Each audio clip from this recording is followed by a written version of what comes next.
Bueno, se nos acabó el mes de mayo. Hasta aquí llegó mayo, damas y caballeros.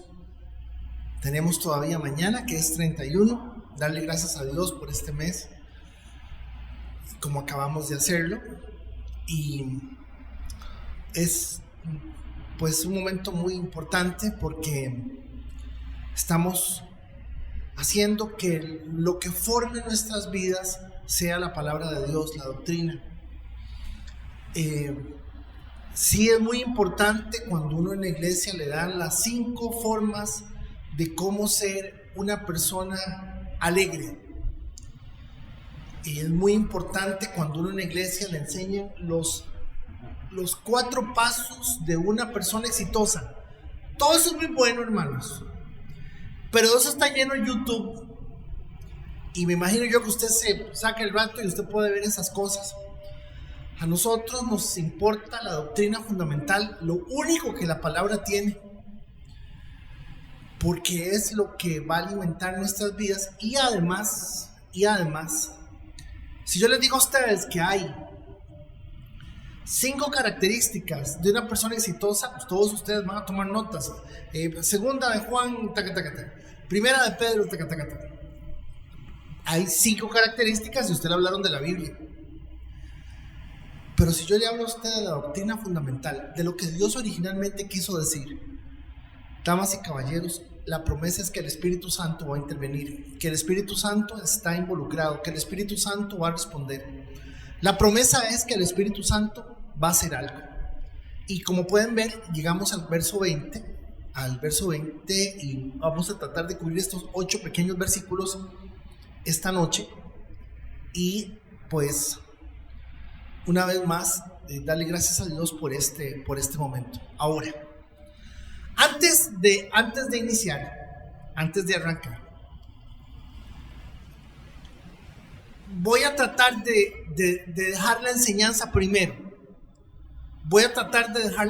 primero. Antes de arrancar, porque yo quiero que ustedes se hagan el cuestionamiento, se cuestionen lo que yo me he cuestionado el día de hoy. Lo que yo me he cuestionado esta semana, lo que yo me he cuestionado estos días.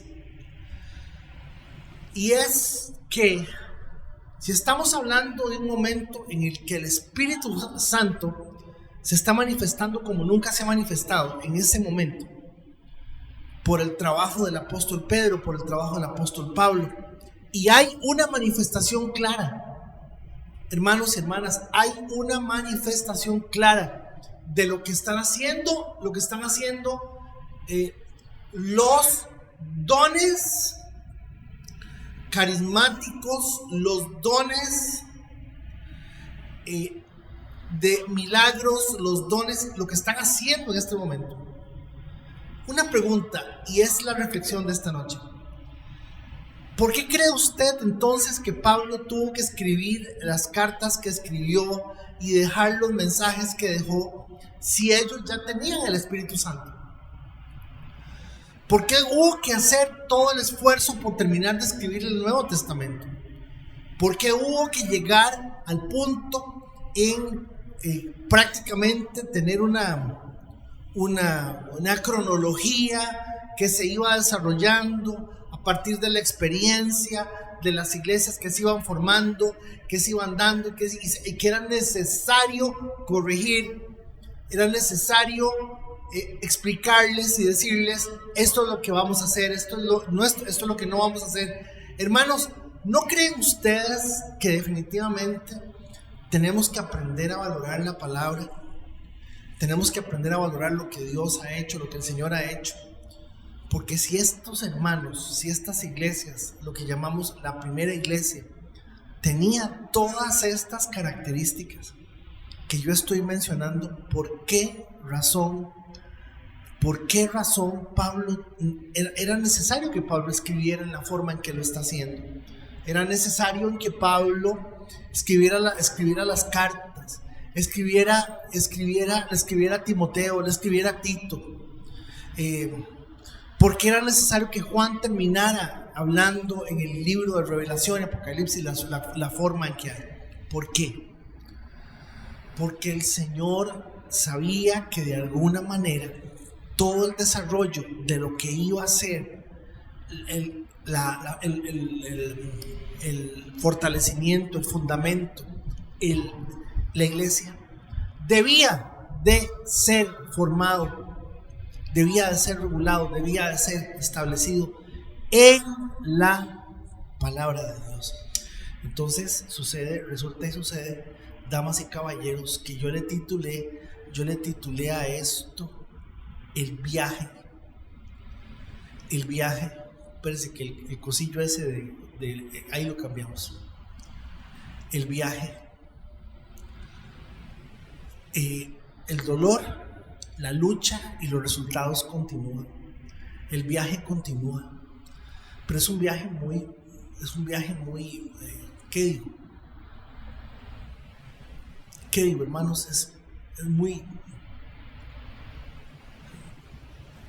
no sé, yo diría que nosotros no nos dicen, el evangelismo de hace 40 años nos decían: usted es un pecador, usted es una persona mala, entréguele su vida al Señor, arrepiéntase de sus pecados. Es cierto, sin arrepentimiento no hay salvación, es cierto, pero el arrepentimiento es de la forma en que pensamos, de todo el pensamiento que sostiene la base de lo que siempre hemos creído y que nos hace ser como somos, y que definitivamente pues es muy cuestionable. Así que entramos al verso 20, que es el verso que terminamos la semana pasada. Les conté sobre el milagro. Es muy probable, Hendrickson dice que es sin lugar a dudas una resurrección, que el Señor levantó a Pablo, que el Señor hizo un milagro entre los hermanos.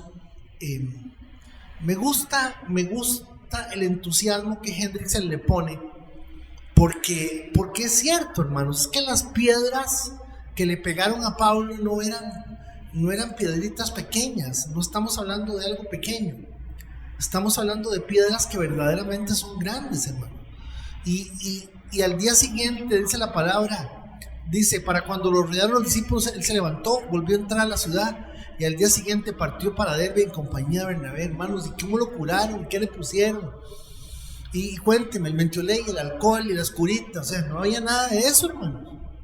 Le ponían aceite en las heridas, pero es que, y yo creo que de alguna manera la turba no se hubiese quedado tranquila solamente con el hecho de pensar que ya lo apedreamos. La turba hubiese querido genuinamente hacerles ver que ellos lo habían matado. Entonces entramos al 20, y en el 20, a manera de dato, y lo que inmediatamente vamos a ver, que a pesar de que los apedrearon y los expulsaron y se burlaron de ellos y los criticaron, ellos nunca tuvieron temor de regresar a donde ellos habían estado predicando. ¿Por qué? Porque ellos entendieron que es más importante lo que hicieron que lo que les hicieron. Pensar en uno. Yo les voy a confesar algo.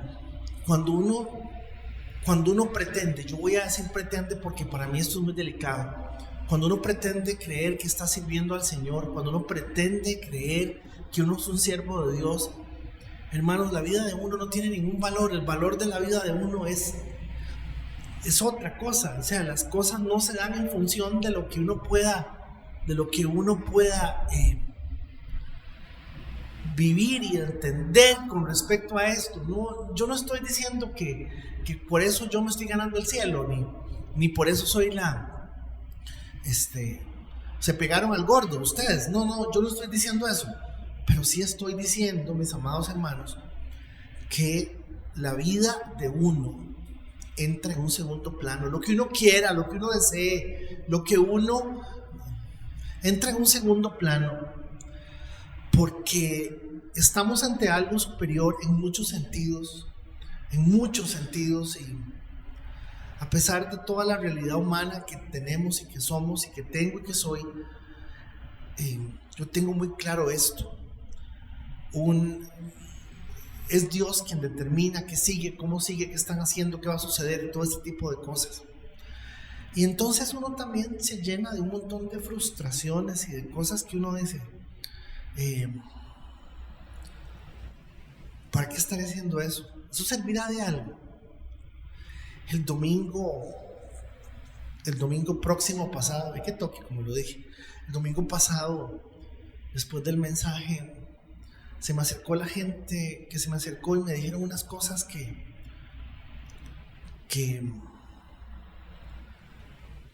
realmente me llamaron la atención, me impresionaron, y yo le di gracias a Dios porque yo me acuerdo los años en que íbamos a un lugar y poníamos a la gente a llorar, y yo creo que yo no sé si lo que yo esté haciendo sería lo mejor o lo podría hacer de muchas mejor maneras, pero sí pienso que de alguna forma estamos reflexionando. Entonces vean que después de anunciar las buenas nuevas en aquella ciudad de hacer muchos discípulos, Pablo y Bernabé regresaron a Listra, a Iconio y Antioquía. ¿Ven lo que les digo? O sea, el asunto es interesante porque es más importante lo que hicieron que lo que les hicieron. Y es lo que tenemos que empezar a ver a partir del verso 21, en donde nos dice claramente que la figura de lo que estaban haciendo es la formación de discípulos. Ahora, es interesante esto de los discípulos. ¿En qué tiempo, en qué plazo, de qué manera? Noten que esencialmente lo que estamos tratando de entender es que ante la realidad y la presencia del Espíritu Santo, aquí sí, estamos en un tiempo en donde la Biblia, lo escrito, es suficiente para que la persona inicie, la persona se encamine, se encarrile, la persona se encamine en esa posición de discípulo, en esa posición de querer ser formado por la palabra de Dios. Entonces yo creo que de alguna forma todos los que esta noche están aquí somos muy responsables de la palabra que está en nuestro corazón. Algunos de nosotros no hemos entendido que tenemos que ser capaces de poder comunicar las buenas nuevas, que tenemos que ser capaces de poder decir lo de Dios, que tenemos que ser capaces de poder pensar más allá de cómo se piensan las cosas. Pero en fin, es parte del proceso en que todos estamos. Entonces noten que se regresan a donde los apedrearon, los burlaron, los maltrataron. ¿Por qué?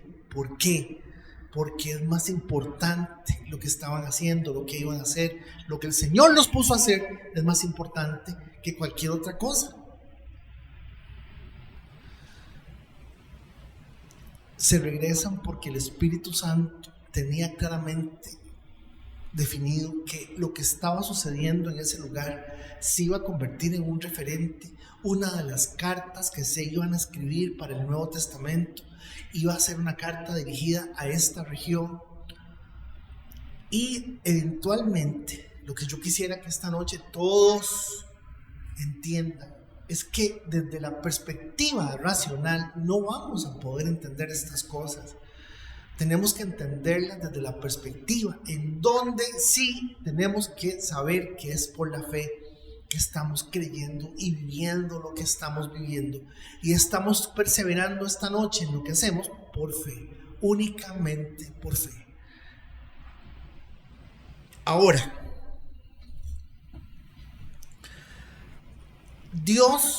Jesús le dijo a Pablo, Jesús le dijo a Ananías, vaya y ore por Pablo, por Pablo, el que es de Tarso. Y entonces Ananías le dice, no señor, ¿cómo se le ocurre? ¿No está viendo que se anda matando cristianos? ¿Anda matando creyentes? No, hombre, yo no voy a ir. Le dice, vea, Ananías, vaya, porque yo quiero que él sepa que le va a tocar sufrir mucho por mi causa. Yo no sé, le pregunto a Lore esta noche, le pregunto a Francisco, le pregunto a Rutia, no sé quién, no sé hoy, hermanos, Al poner en una balanza todo lo que podríamos sufrir con relación a nuestra vida y verdaderamente darnos cuenta de cuánto una situación X podría afectar nuestra vida. La pregunta entonces es, al poner en una balanza lo que nos tocaría sufrir por el Señor y nuestro caminar y nuestra situación, ¿a qué le vamos a dar más importancia? Y lógicamente, pues la respuesta es: primero mis dientes y después mis parientes. La respuesta estando bien yo. La respuesta es una respuesta egoísta, hermanos, complicada. Entonces yo quisiera que esta noche, una de las cosas que tal vez nunca se lo han dicho es: yo sé que cada uno de nosotros está pasando por diferentes situaciones personales, inclusive tal vez no hablemos de que están pasando por problemas económicos, familiares, de salud, pero la pregunta es: ¿cuántos estamos dispuestos a meternos en un berenjenal, a meternos en una situación? Hermanos, ¿cuántos estamos dispuestos a que verdaderamente esto de Dios nos haga a nosotros tener que, no a Pedro, a Pablo, lo patearon, lo apedrearon, lo medio mataron, lo fregaron todo?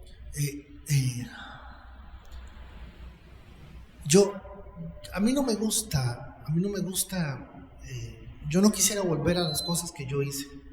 El viernes 30 de junio, si Dios lo permite, vamos a tener una vigilia de acción de gracias. Vamos a darle gracias a Dios por el segundo trimestre del año. Vamos a decirle: Señor, gracias. Vamos a arrodillarnos, a decirle: Señor, perdónanos, todo eso, hermanos. Y yo creo que eso tenemos que hacerlo, hermanos. Pero yo me acuerdo que yo chiquillo, empezábamos a las 5 de la tarde y nos daban las 6 de la mañana del siguiente día. Uno se dormía, uno oraba, uno hablaba, uno ya no se le acababa la saliva, se le acababan las oraciones. Y claro, uno salía al día siguiente como que si uno hubiese... uno dice: es que voy en el espíritu. Claro, semejante sacrificio lo hace pensar a uno que eso que uno hizo es lo que hay que hacer, y así es como son las cosas. No, pero yo quisiera que nos demos cuenta que estamos a momentos muy cercanos a ver ya el desenlace de cosas que el Señor dijo que iban a suceder. Esto de la inteligencia artificial me tiene bastante inquieto, porque me está mostrando genuinamente que ya el ser humano está llegando al punto en donde realmente no necesita ni siquiera del ser humano. Ayer vi un documental que se grabó en Boston, sobre los fresh, se llaman Fresh Market. Los Fresh Market son unos supermercados de Amazon. No tienen un solo empleado, ni un solo empleado. El carrito es el empleado. Usted va echando las cosas y él va pesando, va sumando, y usted si usted saca algo, lo pone, se lo resta. Es impresionante. Y lamentablemente las cosas que se dan desde el punto de vista del desarrollo de la tecnología, pues nos abren la mentalidad también en las cosas feas y las cosas negativas. Entonces, chiquillos y chiquillas, compañeros de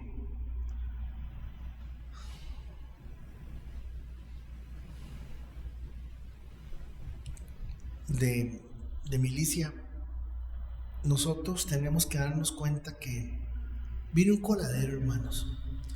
Viene un coladero,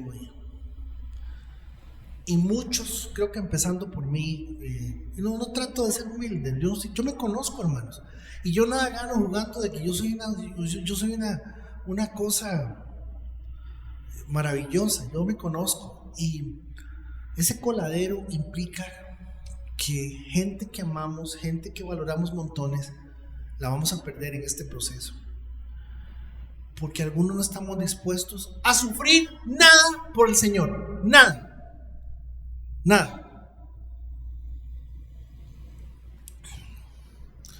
No estamos dispuestos a pensar en qué debo de hacer para que mi hijo se salve. Imagínense, si ya ni siquiera estamos clamando por nuestros hijos, clamando, no dije orando, dije clamando, dije pidiéndole a Dios, dije suplicando por nuestros hijos.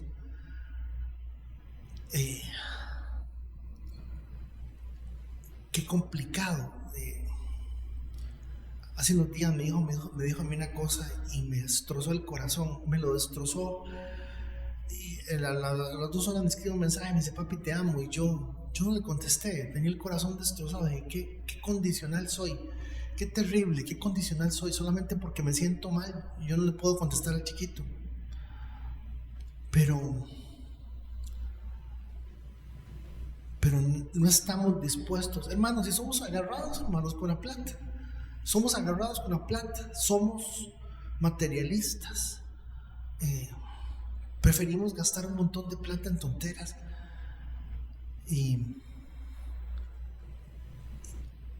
tantas cosas que se podrían hacer si verdaderamente existiera una disciplina en función de lo que la palabra nos enseña a cada uno, de dar, por ejemplo.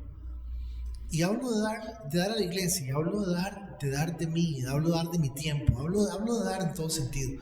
Entonces noten que no hay vida de Dios sin dolor. No hay vida de Dios sin dolor. Y quien le diga a usted lo contrario, yo le agradezco a Dios que nos saque de todos los enredos y que nos ayude a pagar. La semana pasada nos llegó una notificación de la IA donde venía un recibo de agua por un montón de plata. Y entonces doña Roxana me dice: pastor, no pague el asunto, espérese para ver. Y ella se va a arreglar y hablar, informe, y ya se resolvió. Ella sacó el rato para hacerlo y también sacó el rato para recibir a las personas, y ya revisaron no sé cuánto. Y se bajó 10 veces el precio del recibo del agua. Pagamos 7,000 pesos del agua.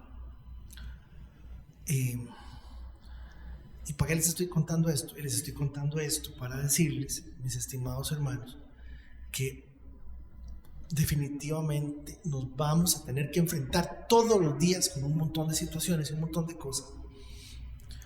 Pero que se resuelvan nuestras cosas es una cosa. La pregunta esta noche a usted es: ¿en qué disposición está usted de, si Dios le pide algo, si se le pide algo,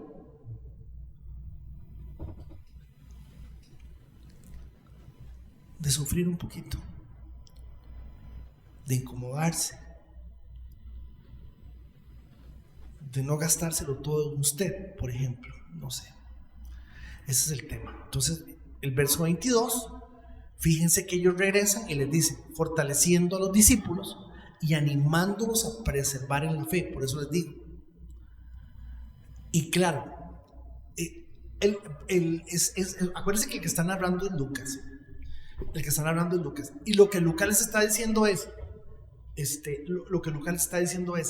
y a mí me contaron, me dijeron que ellos, el mensaje que le fueron a dejar a la gente fue: es necesario pasar por muchas dificultades para entrar en el reino de Dios. Es decir, ¿por qué?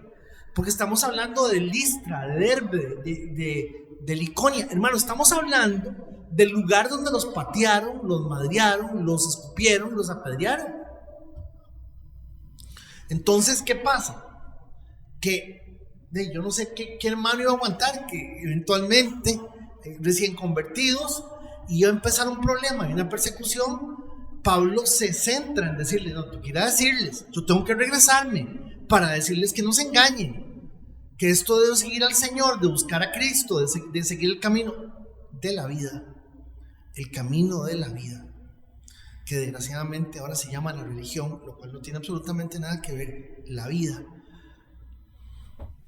entramos en la disyuntiva, en la terrible disyuntiva, mis amigos y mis amigas, de tener que decirles que se preparen, porque si a mí me trataron como me trataron y me hicieron lo que me hicieron, haciendo señales y milagros, pues ustedes tienen que estar muy claros de que los van a tratar bien mal, y vean que ese es el efecto importante que se da en cada una de las cosas. Entonces dice Pablo, dice Lucas, que en cada iglesia, ¿qué hicieron en cada iglesia? Bueno, hicieron algo muy interesante, muy bueno. Aquí inicia mucho de lo que representa la estructura, el orden que había en la congregación. Dice en cada iglesia, me encanta esa afirmación, en cada iglesia. Dice, nombraron responsables de tareas, comprometidos con los hermanos, ancianos. Este autor Christensen dice que no hubo designación sin participación. Dice la palabra que Pablo nombró Pablo nombró los ancianos, pero la palabra nombrar que utiliza en el griego es una palabra en donde se hace referencia a que integró a la gente de manera tal de que era muy difícil que no se diera un compromiso hacia algo sin la participación de la congregación. Y a mí me gusta mucho esto, porque uno en el servicio es donde uno ve el carácter. En el servicio es donde uno ve la humildad, el cariño, el amor por la gente. Y francamente eso es lo que verdaderamente vale, hermano, lo que verdaderamente tiene sentido.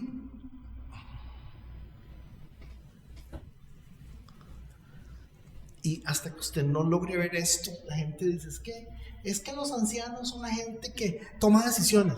Si no están trabajando, no. Hay que estar trabajando, hermanos, arrollándose las mangas, gente comprometida, gente que esté y gente que la congregación estime, valore y confíe, hermanos. Eso es lo que de alguna manera pues lo veo yo de esa manera, y lógicamente también en la carta a Timoteo, en la carta a Tito se mencionan este tipo de cosas que son valiosísimas, pero por muchos años hemos tenido gente que se les da una posición y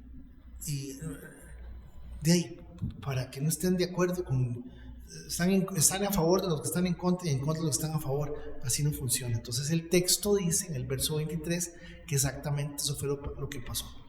Nótelo, en cada iglesia nombraron ancianos y con oración y ayuno los encomendaron al Señor en quien habían creído.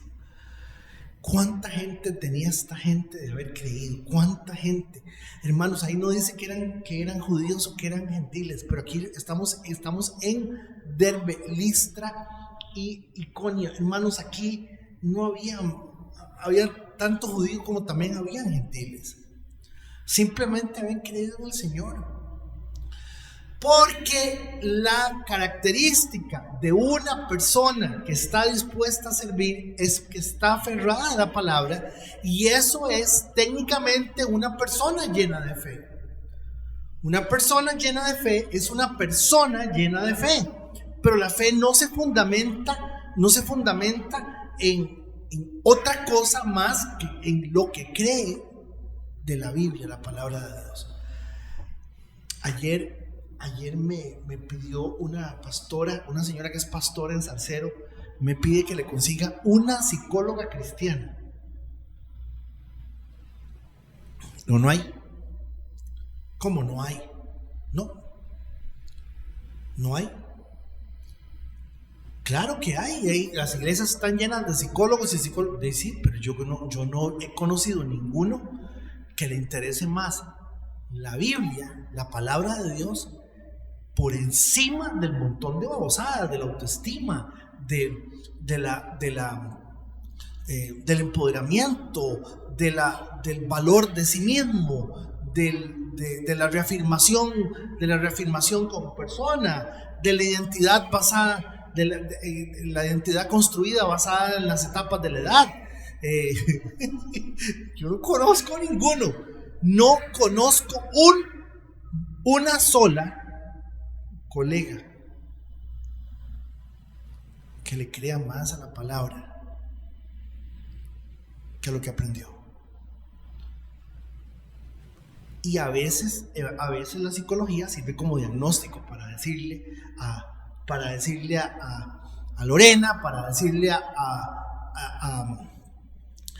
Rigo, mira, es que vos sos muy extremo. Okay, eso es un concepto psicológico. Vos sos muy border, dirían los psicólogos. Vos sos muy border, sos muy extremo, llevar las cosas a los límites. Mira, no podés mantenerte en esa posición, eso no es conveniente, eso no está bien. Muy bien, eso me parece a mí que tiene mucha lógica.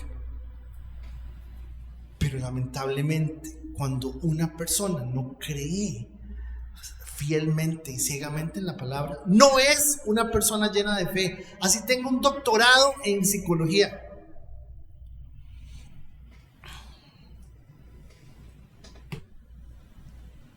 No hay, hermanos. No hay. Vamos a seguir en la misma mismo vacilón, en el mismo. Yo no cuento, yo soy mantequilla. ¿Por qué? Porque yo estudié esto porque yo quería demostrar lo que irremediablemente me di cuenta. Perdón, nada está por encima de lo que Dios ha dicho. Nada. El problema fundamental del ser humano se basa en su identidad, no en su autoestima. El problema fundamental del ser humano se basa en no reconocer que no puede depender de su alma. Esto ningún psicólogo lo va a decir. ¿Por qué? ¿Por qué, hermanos? Porque es el alma lo que tienen que trabajar los psicólogos. Y lo que van a hacer los psicólogos es adaptarle el alma, hacerle que el alma se adapte. Una adaptación del alma al entorno social que vive.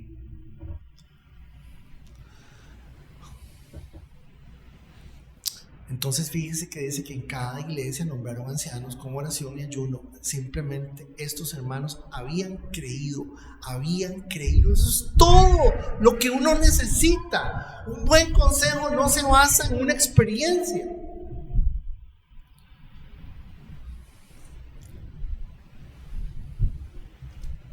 Dejemos que la gente peque, hermano. Dejémoslos que pequen. No me malentienda lo que estoy tratando de decir. No me lo malentienda. Pero no reconocer la realidad de la palabra de Dios en la vida hace que las personas pequen, y Dios los procesará de otra manera, de otra forma. Entonces, fíjense que este capítulo, al cierre de este capítulo 14, ellos ya van de regreso a Jerusalén, ¿verdad? Pero noten que eventualmente estos puntos son puntos fundamentales. ¿Por qué? Porque lo que Dios sostiene es la palabra, su palabra. Eso es lo que Dios sostiene. En cada lugar va a haber una experiencia diferente. Yo no puedo vivir las experiencias que yo viví cuando abrí con Sixto Porras Enfoque a la Familia. Yo no puedo hacer eso. Yo no puedo vivir de las experiencias que yo viví cuando abrimos en Costa Rica la asociación Billy Graham. Cada momento y cada experiencia es completamente otra, hermanos. Yo nada gano contando de que yo le tiraba piedras a Raúl Vargas allá cuando empezaban aquel galerón y frente a donde estaba el Banco Nacional en Moravia. O sea, cada lugar es una experiencia, pero la experiencia tiene que ser una experiencia de Dios.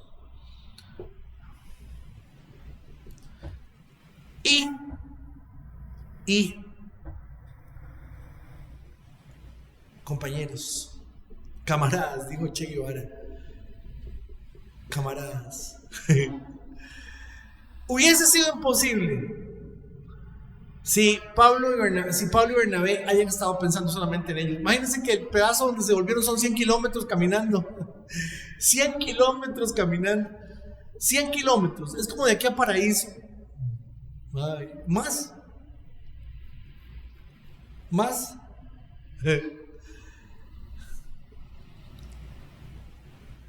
No puedo ver otra cosa. No puedo ver otra cosa más que esto. Me desafía a mí el corazón. Porque somos vagos, porque solamente nos quedamos en una sola cosa, porque queremos que la gente nos caiga bien, que la gente sea simpática, que la gente sea como yo quiero, y pongo mil trabas para mil cosas. Y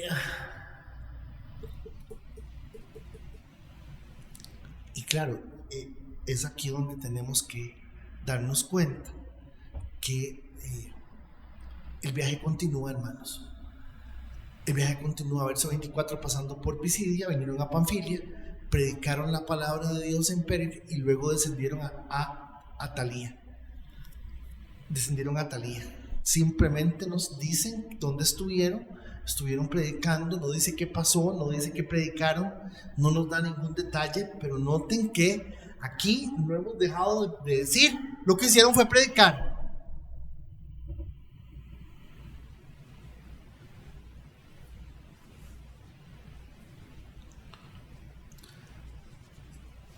Continuaron en el asunto. Y seguramente esta experiencia es una experiencia en donde pues el Espíritu Santo les iba mostrando las cosas en función de lo que la gente o de la reacción de la gente. Repito, estamos hablando de que evidentemente ellos tenían claro que la obra del Espíritu Santo se estaba dando, pero noten que en ningún momento, hermanos, se quedaron sin enfrentar situaciones difíciles, aun cuando el Espíritu Santo estaba en control de todo. De allí navegaron a Antioquía, donde habían sido encomendados a la gracia de Dios para la obra que habían cumplido. O sea, tenían que se devuelven exactamente a Antioquía, y en Antioquía, al llegar, reunieron a la iglesia y le refirieron cuán grandes cosas había hecho Dios con ellos y cómo había abierto la puerta de fe a los gentiles. Claro, yo sé que contaron, que los apedrearon, que los maltrataron, yo sé que lo contaron, pero noten que Pablo lo resume, Lucas lo resume diciendo grandes cosas había hecho Dios con ellos, como había abierto la puerta de la fe a los gentiles. A ver, ¿cuáles cosas había hecho? Grandes cosas con ellos. ¿Para quién? Para los gentiles. Por eso les digo, aquí tenemos que darnos cuenta que la generación que sigue es una generación que seguramente se va a quedar rezagada. Se quedaron allí mucho tiempo con los discípulos. Se quedaron allí en Antioquía mucho tiempo con los discípulos.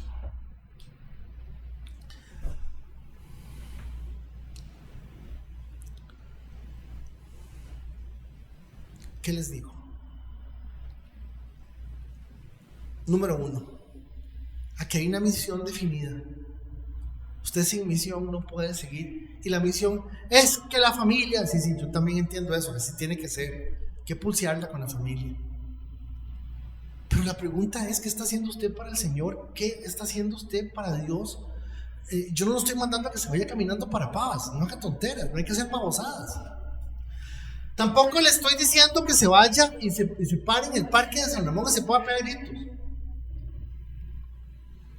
Ahí estaba organizando una caravana para ir a no sé dónde, aquí en San Ramón, los pastores, y haciendo banderas. Y yo, ¿qué será? ¿Qué problema? Yo soy un repugnante, como dice don Luis, yo soy un orgulloso, repugnante. El problema lo tengo yo soy falto de humildad. Yo tengo que mandar a hacerme también una bandera y ponerla en el carro. ¿Y para qué?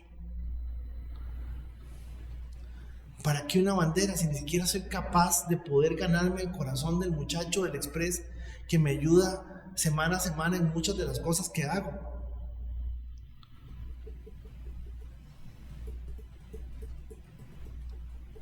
Entonces,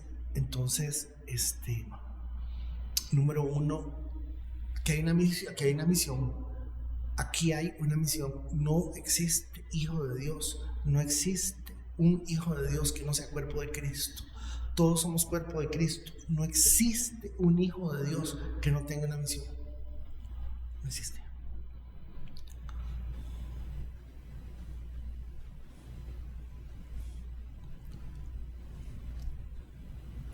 Número 3. No hay vida de Dios sin sufrimiento. Y gracias a Dios nos sanó del cáncer, nos sanó de la próstata, nos sanó del cáncer de mama, nos sanó del problema gástrico, nos sanó, se compuso mi marido, se compuso mi mujer. Gracias a Dios me dieron la casa. Pero note que todo está en función de nuestras propias vidas.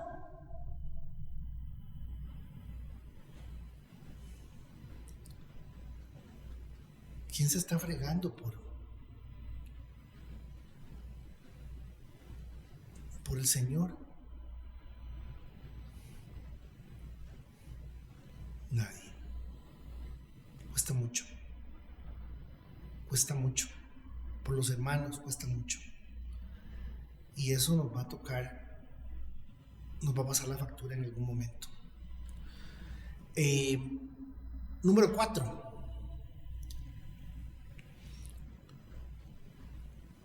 Tenemos que comunicar esto. Tenemos que comunicarlo. Tenemos que ser capaces de comunicarlo. O sea, si usted no puede tener una palabra de sabiduría con sus hijos, con su familia, en donde lo que usted diga genuinamente venga de la palabra de Dios, revísese, como dijimos el domingo. ¿Será que no sos salvo? ¿Será que no sos salvo?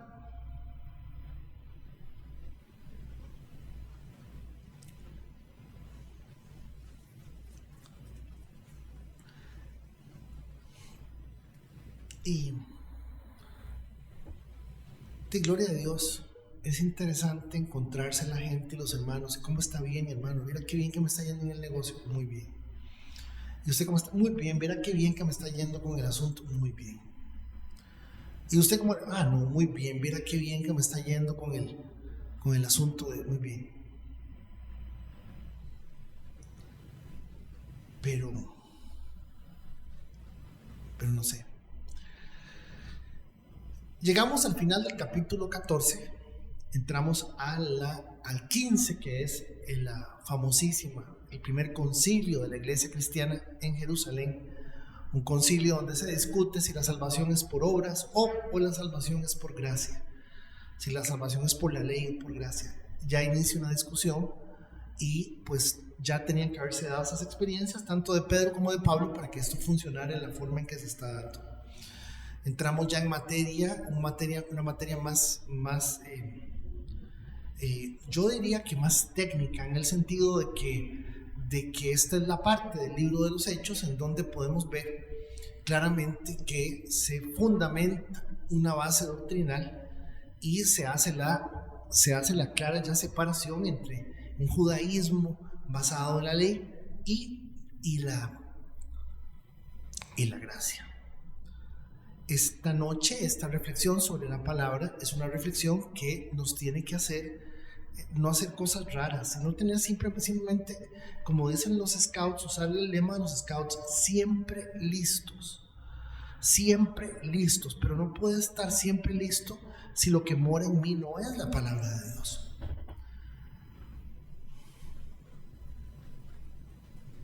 Pensemos, chiquillos y chiquillas.